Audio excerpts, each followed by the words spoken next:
നമസ്കാരം. ഞാൻ പ്രവീൺ നമ്പൂതിരി, ഒറ്റപ്പാലം.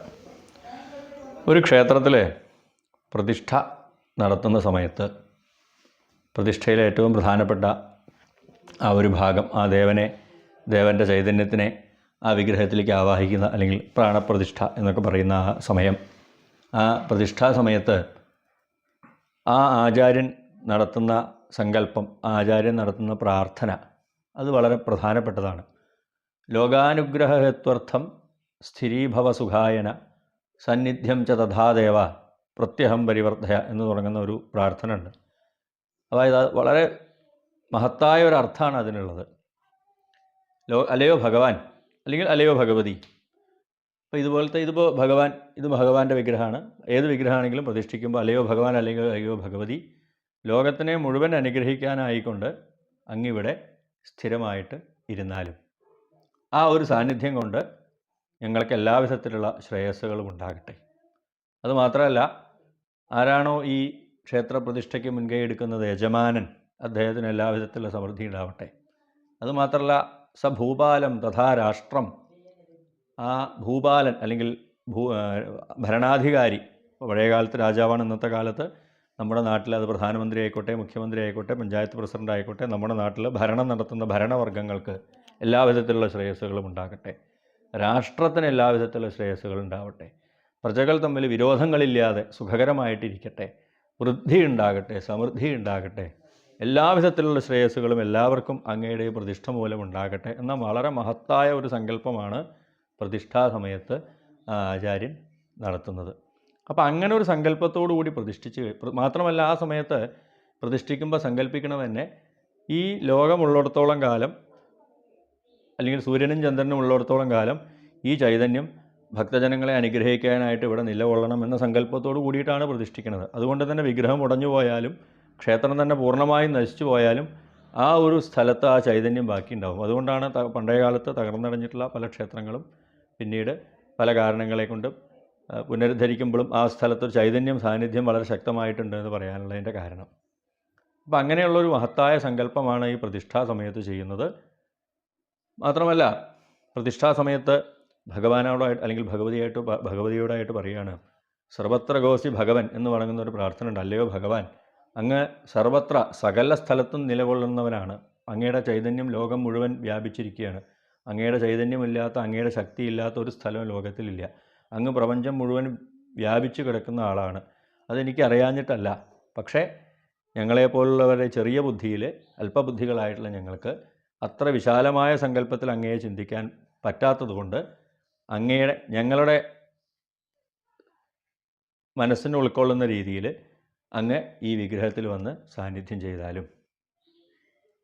കാരണം ഈ വിഗ്രഹത്തിലൂടെ അല്ലെങ്കിൽ എൻ്റെ പരിമിതികളിൽ നിന്നുകൊണ്ട് എൻ്റേതായ സങ്കല്പത്തിൽ, എൻ്റേതായ ഒരു രീതിയിൽ അങ്ങയെ പൂജിക്കുന്നതിനും ധ്യാനിക്കുന്നതിനും ആയിട്ട് അങ്ങ് ഈ വിഗ്രഹത്തിൽ കുടികൊണ്ടാലും എന്നൊരു സങ്കല്പം, എന്നൊരു പ്രാർത്ഥനയും കൂടി ഈ സമയത്തുണ്ട്. അപ്പോൾ മാത്രമല്ല, അതിൽ തന്നെ ഒരു ഉദാഹരണവും പറയുന്നുണ്ട്. എങ്ങനെയാണോ ഒരു വായു, ലോകം മുഴുവൻ വായു നിറഞ്ഞിരിക്കുകയാണ്, പക്ഷേ നമ്മുടെ ആവശ്യത്തിനായിട്ട് നമുക്ക് കാറ്റ് കിട്ടുന്നതായിട്ട് ഒരു വിശറി കൊണ്ട് എങ്ങനെയാണോ വായുവിനെ നമ്മുടെ അടുത്തേക്ക് എത്തിക്കുന്നത്, ഇന്നത്തെ കാലത്ത് ഉദാഹരണം പറയുകയാണെങ്കിൽ ഒരു ഫാൻ ഉപയോഗിച്ചിട്ട് എങ്ങനെയാണോ കാറ്റിനെ നമ്മുടെ അടുത്തേക്ക് എത്തിക്കുന്നത്, അതുപോലെ ഈ പ്രപഞ്ചം മുഴുവൻ നിറഞ്ഞു നിൽക്കുന്ന ചൈതന്യത്തിലെ അല്പമൊരംശത്തിനെ എൻ്റെ ആവശ്യത്തിനായിട്ട്, അല്ലെങ്കിൽ എൻ്റെ എന്നല്ല, ഞങ്ങളുടെ സങ്കല്പത്തിലെ എൻ്റെ ആവശ്യത്തിന് ഞങ്ങളുടേതായ രീതിയിൽ അങ്ങയെ വായുവിനെ എപ്രകാരമാണോ വിശറി ഉപയോഗിച്ച് നമ്മളുടെ അടുത്തേക്ക് എത്തിക്കുന്നത്, അല്ലെങ്കിൽ ഫാൻ ഉപയോഗിച്ച് നമ്മളുടെ അടുത്തേക്ക് എത്തിക്കുന്നത്, അതുപോലെ ഈ വിഗ്രഹത്തിലേക്ക് അങ്ങയുടെ പ്രപഞ്ചം മുഴുവൻ നിറഞ്ഞു നിൽക്കുന്ന സാന്നിധ്യത്തിൽ നിന്നും അല്പം ഒരു സാന്നിധ്യത്തിനെ അങ്ങയെ ഈ വിഗ്രഹത്തിലേക്ക് ആവാഹിച്ചതാ പ്രതിഷ്ഠിക്കുന്നു എന്നാണ് സങ്കല്പം. ഇത് നമുക്ക് വളരെ ലളിതമായിട്ടുള്ളൊരു ഉദാഹരണത്തിലൂടെ വ്യക്തമാക്കാം. ക്ഷേത്രപ്രതിഷ്ഠാ സങ്കല്പത്തിന് അല്ലെങ്കിൽ ക്ഷേത്ര ആരാധനയിൽ ക്ഷേത്രത്തിലെ പ്രതിഷ്ഠയുടെ സങ്കല്പം മനസ്സിലാക്കാനുള്ള ഒരു ലളിതമായ ഒരു ഉദാഹരണം പറയുകയാണ്. ഈ കുപ്പിയും അല്ലെങ്കിൽ ഗ്ലാസും വെള്ളമൊന്നും കണ്ട് ആരും തെറ്റിദ്ധരിക്കേണ്ട. പെട്ടെന്ന് മനസ്സിലാക്കാൻ പറ്റാവുന്ന ഒരു ഉദാഹരണത്തിന് വേണ്ടിയിട്ടാണ് ഈ സാധനങ്ങളൊക്കെ വെച്ചിരിക്കുന്നത്. ഇപ്പോൾ ലോകം മുഴുവൻ നിറഞ്ഞു നിൽക്കുന്ന ആ ഈശ്വര സാന്നിധ്യത്തിൽ നിന്നും അല്പം ഒരു സാന്നിധ്യത്തിനെ എൻ്റെ ആ ഒരു സങ്കല്പത്തിലേക്ക് കൊണ്ടുവന്ന് ഈ വിഗ്രഹത്തിൽ യോജിപ്പിച്ചിട്ടാണ് പ്രതിഷ്ഠ. അതാണ് പ്രാണപ്രതിഷ്ഠ എന്ന് പറഞ്ഞു. അപ്പോൾ നമുക്കറിയാം, ലോകം മുഴുവൻ വെള്ളമാണ്. ഈ ഭൂമിയുടെ 2/3 ഭാഗം വെള്ളമാണ്. ഭൂമി വെള്ളത്താൽ ചുറ്റപ്പെട്ട് നിൽക്കുകയാണ്.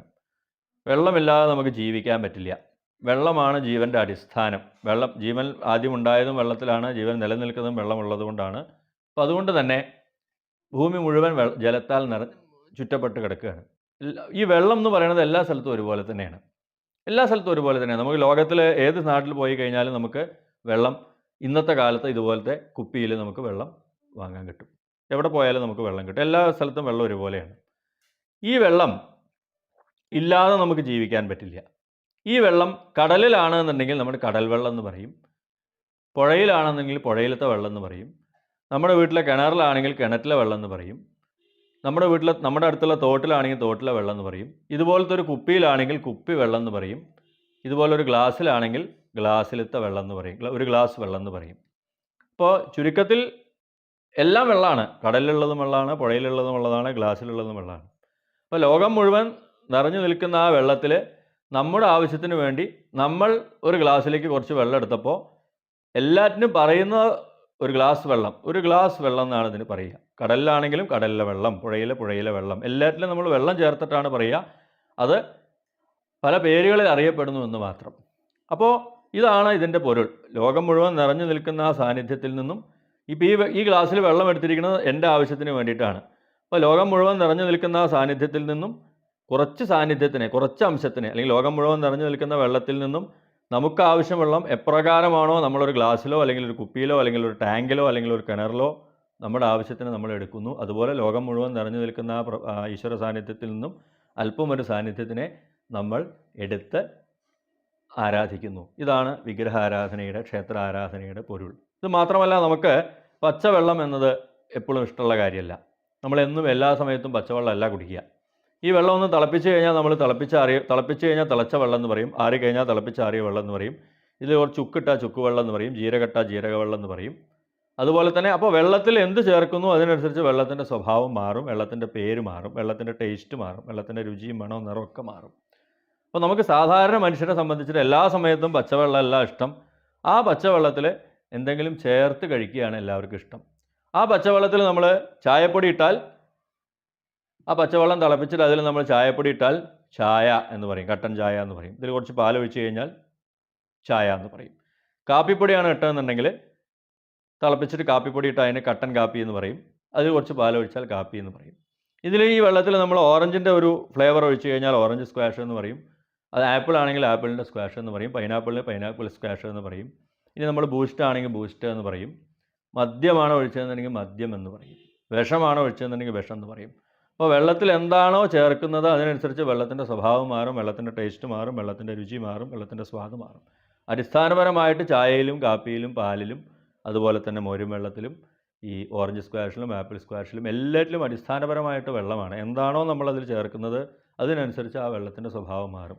പൊതുവേ എല്ലാ മനുഷ്യർക്കും പച്ചവെള്ളത്തിനേക്കാൾ, അല്ലെങ്കിൽ പച്ചവെള്ളം കുടിക്കുന്നുണ്ട് എല്ലാവരും, ധാരാളമായിട്ട് കുടിക്കുന്നുണ്ടെങ്കിൽ എപ്പോഴും പച്ചവെള്ളം കുടിക്കാനല്ല ഇഷ്ടം, അതിലെന്തെങ്കിലും ചേർത്ത് അതിൻ്റെ സ്വാദൊക്കെ ഒന്ന് മാറ്റി കഴിക്കാനാണ് ഇഷ്ടം. അതുപോലെ തന്നെ ലോകം മുഴുവൻ നിറഞ്ഞു നിൽക്കുന്ന ആ സാന്നിധ്യത്തിൽ നിന്നും അല്പം സാന്നിധ്യത്തിനെ നമ്മൾ ആവാഹിച്ച് നമുക്കിഷ്ടമുള്ളത് അതിൽ ചേർക്കുക. അല്ലെങ്കിൽ നമ്മൾ ഇഷ്ടമുള്ള ഭാവത്തിൽ നമുക്ക് കൃഷ്ണനായിട്ടാണ് ആരാധിക്കണമെന്നുണ്ടെങ്കിൽ ഇതുപോലെ കൃഷ്ണനായിട്ട് പ്രതിഷ്ഠിക്കാം. അല്ല നമുക്ക് രാമനായിട്ടാണെന്നുണ്ടെങ്കിൽ രാമനായിട്ട് പ്രതിഷ്ഠിക്കാം. അല്ല ഗണപതി ആയിട്ടാണെന്നുണ്ടെങ്കിൽ ഗണപതിയായിട്ട് സങ്കല്പിച്ച് പ്രതിഷ്ഠിക്കാം. അതല്ല സരസ്വതി ആയിട്ടാണെങ്കിൽ സരസ്വതിയായിട്ട് പ്രതിഷ്ഠിച്ച് സങ്കല്പിക്കാം. എല്ലാം ഒരേ ബ്രഹ്മത്തിൻ്റെ, ഒരേ ചൈതന്യത്തിൻ്റെ ഭാഗമാണ്.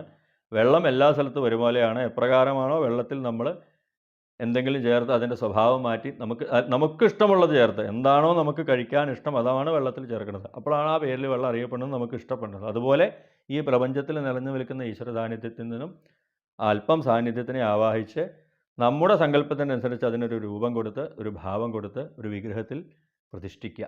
അതാണ് ക്ഷേത്ര ആരാധനയുടെ അല്ലെങ്കിൽ വിഗ്രഹ ആരാധനയുടെ, വിഗ്രഹപ്രതിഷ്ഠയുടെ സങ്കല്പം. അത് പല ഭാവത്തിലും ആവാം. ഇപ്പോൾ നമ്മൾ കാപ്പി തന്നെ സ്ട്രോങ് കാപ്പി കുടിക്കാം, ലൈറ്റ് കാപ്പി കുടിക്കാം, മധുരമുള്ളത് കുടിക്കാം, മധുരമില്ലാത്ത കുടിക്കാം. അതേപോലെ തന്നെ ഈ നമ്മൾ ഭഗവാനെ പ്രതിഷ്ഠിക്കുമ്പോൾ ബാലരൂപത്തിൽ ചെറിയ ഉണ്ണിക്കണ്ണനായിട്ട് പ്രതിഷ്ഠിക്കാം. അതുപോലെ തന്നെ വേണുഗോപാലനായിട്ട് പ്രതിഷ്ഠിക്കാം, കാളിയമർദ്ദന രൂപത്തിലുള്ള ആളായിട്ട് പ്രതിഷ്ഠിക്കാം, അല്ലെങ്കിൽ രുക്മിണിയുടെ ഭർത്താവായിട്ട് പ്രതിഷ്ഠിക്കാം, ശ്രീരാമനെ വളരെ ബാലരൂപത്തിലുള്ള ബാലരാമനായിട്ട് പ്രതിഷ്ഠിക്കാം, സീതയെ വിവാഹം കഴിച്ച സമയത്തുള്ള രാമനായിട്ട് പ്രതിഷ്ഠിക്കാം, അയോധ്യ ചക്രവർത്തിയായിട്ട് പ്രതിഷ്ഠിക്കാം, ഗണപതിയെ പ്രതിഷ്ഠിക്കുമ്പോൾ ബാലഗണപതിയായിട്ട് പ്രതിഷ്ഠിക്കാം. ഉണ്ണിഗണപതിയായിട്ട് പ്രതിഷ്ഠിക്കാം, വീരഗണപതിയായിട്ട് പ്രതിഷ്ഠിക്കാം, പല സങ്കല്പത്തിലും. അപ്പോൾ ഏത് സങ്കല്പത്തിലും നമുക്ക് ആ പ്രതിഷ്ഠ നടത്താം. ഓരോ ക്ഷേത്രത്തിലും ഓരോ സങ്കല്പത്തിൽ ഓരോ ഭാവത്തിലാണ് പ്രതിഷ്ഠിക്കുക എന്ന് മാത്രം. അപ്പോൾ ഈ വിഗ്രഹാരാധനയുടെ അല്ലെങ്കിൽ വിഗ്രഹപ്രതിഷ്ഠയുടെ ഒരു ഏകദേശം ഒരു തത്വം വിശദമാക്കാൻ വേണ്ടിയിട്ടാണ് ഇങ്ങനെ ഒരു ലളിതമായിട്ടുള്ളൊരു ഉദാഹരണം പറഞ്ഞത്. അതെല്ലാവർക്കും മനസ്സിലായിട്ടുണ്ടാവുമെന്ന് വിചാരിക്കുന്നു. നമസ്കാരം.